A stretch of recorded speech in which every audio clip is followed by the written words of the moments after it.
भीष्म और कर्ण का रहस्यमय संवाद। संजय कहते हैं, महाराज, शांतनु नंदन भीष्म के चुप हो जाने पर सब राजा वहां से उठकर अपने अपने विश्राम स्थान को चले गए। भीष्म जी को रथ से गिराया गया सुनकर पुरुष प्रवर राधानंदन कर्ण के मन में कुछ भय समा गया। वह बड़ी उतावली के साथ उनके पास आया। उस समय उसने देखा महात्मा भीष्म शरशैया पर सो रहे हैं, ठीक उसी तरह जैसे वीरवर भगवान कार्तिकेय जन्म काल में शरशैया पर सोए थे। वीर भीष्म के नेत्र बंद थे। उन्हें देखकर महातेजस्वी कर्ण की आंखों में आंसू छलक आए और अश्रु गदगद कंठ होकर उसने कहा, भीष्म, भीष्म महाबाहु कुरुश्रेष्ठ, मैं वही राधा पुत्र कर्ण हूं जो सदा आपकी आंखों में गड़ा रहता था और जिसे आप सर्वत्र द्वेष दृष्टि से देखते थे। कर्ण ने यह बात उनसे कही। उसकी बात सुनकर बंद नेत्रों वाले बलवान कुरुवृद्ध भीष्म ने धीरे से आंखें खोलकर देखा और उस स्थान को एकांत देख पहरेदारों को दूर हटाकर एक हाथ से कर्ण का उसी प्रकार सस्नेह आलिंगन किया जैसे पिता अपने पुत्र को गले से लगाता है। तत्पश्चात उन्होंने इस प्रकार कहा, आओ आओ कर्ण, तुम सदा मुझसे लाग डांट रखते रहे, सदा मेरे साथ स्पर्धा करते रहे। आज यदि तुम मेरे पास नहीं आते तो निश्चय ही तुम्हारा कल्याण नहीं होता। वत्स, तुम राधा के नहीं कुंती के पुत्र हो। तुम्हारे पिता अधिरथ नहीं है। महाबाहो, तुम सूर्य के पुत्र हो। मैंने नारद जी से तुम्हारा परिचय प्राप्त किया था। तात श्री कृष्ण द्वैपायन व्यास से भी तुम्हारे जन्म का वृत्तांत ज्ञात हुआ था और जो कुछ ज्ञात हुआ वह सत्य है, इसमें संदेह नहीं है।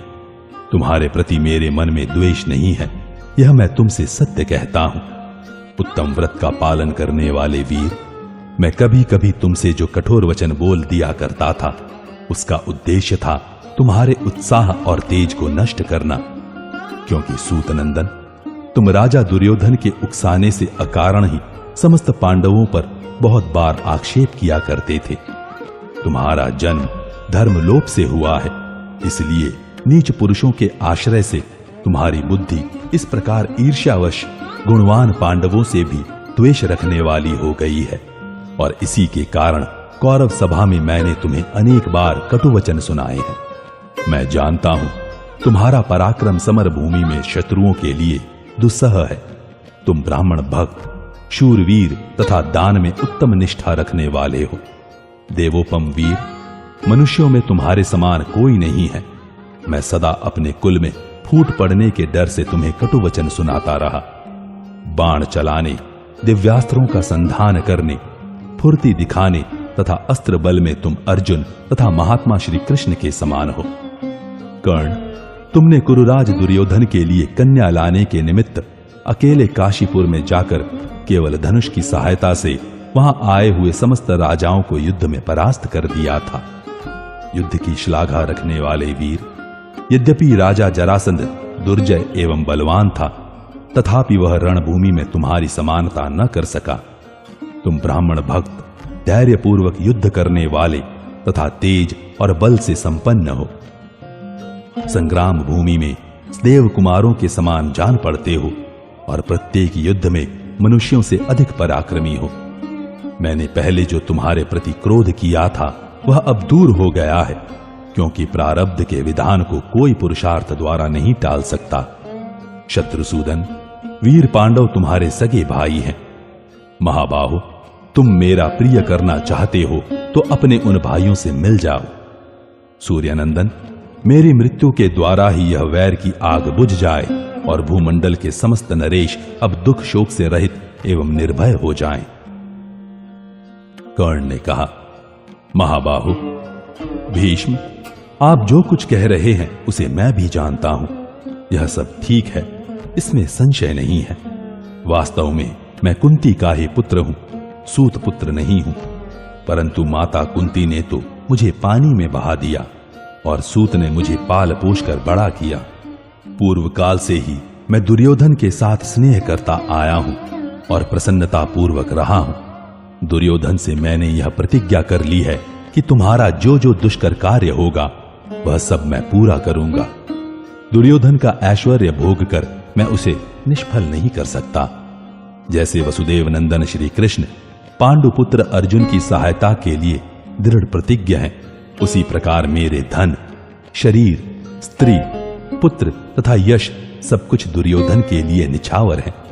यज्ञों में प्रचुर दक्षिणा देने वाले कुरुनंदन भीष्म, मैंने दुर्योधन का आश्रय लेकर पांडवों का क्रोध सदा इसलिए बढ़ाया है कि यह क्षत्रिय जाति रोगों का शिकार होकर न मरे। यह युद्ध अवश्यंभावी है, इसे कोई टाल नहीं सकता। भला दैव को पुरुषार्थ के द्वारा कौन मिटा सकता है। पितामह, आपने भी तो ऐसे निमित्त देखे थे जो भूमंडल के विनाश की सूचना देने वाले थे। आपने कौरव सभा में उनका वर्णन भी किया था। पांडवों तथा भगवान वासुदेव को मैं सब प्रकार से जानता हूं।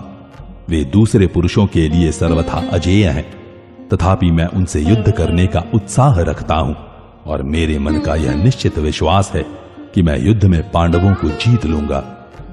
पांडवों के साथ हम लोगों का यह वैर अत्यंत भयंकर हो गया है, अब इसे दूर नहीं किया जा सकता। मैं अपने धर्म के अनुसार प्रसन्न चित्त होकर अर्जुन के साथ युद्ध करूंगा। तात, मैं युद्ध के लिए निश्चय कर चुका हूं। वीर, मेरा विचार है कि आपकी आज्ञा लेकर युद्ध करूं, अतः आप मुझे इसके लिए आज्ञा देने की कृपा करें। मैंने क्रोध के आवेग से अथवा चपलता के कारण यहां जो कुछ आपके प्रति कटुवचन कहा हो या आपके प्रतिकूल आचरण किया हो, वह सब आप कृपा पूर्वक क्षमा कर दें। भीष्म ने कहा, कर्ण, यदि यह भयंकर वैर अब नहीं छोड़ा जा सकता तो मैं तुम्हें आज्ञा देता हूं, तुम स्वर्ग प्राप्ति की इच्छा से युद्ध करो। दीनता और क्रोध छोड़कर अपनी शक्ति और उत्साह के अनुसार सत्पुरुषों के आचार में स्थित रहकर युद्ध करो। तुम रण क्षेत्र में पराक्रम कर चुके हो और आचारवान तो हो ही। कर्ण, मैं तुम्हें आज्ञा देता हूं, तुम जो चाहते हो वह प्राप्त करो। धनंजय के हाथ से मारे जाने पर तुम्हें क्षत्रिय धर्म के पालन से प्राप्त होने वाले लोकों की उपलब्धि होगी। तुम अभिमान शून्य होकर बल और पराक्रम का सहारा ले युद्ध करो। क्षत्रिय के लिए धर्मानुकूल युद्ध से बढ़कर दूसरा कोई कल्याणकारी साधन नहीं है।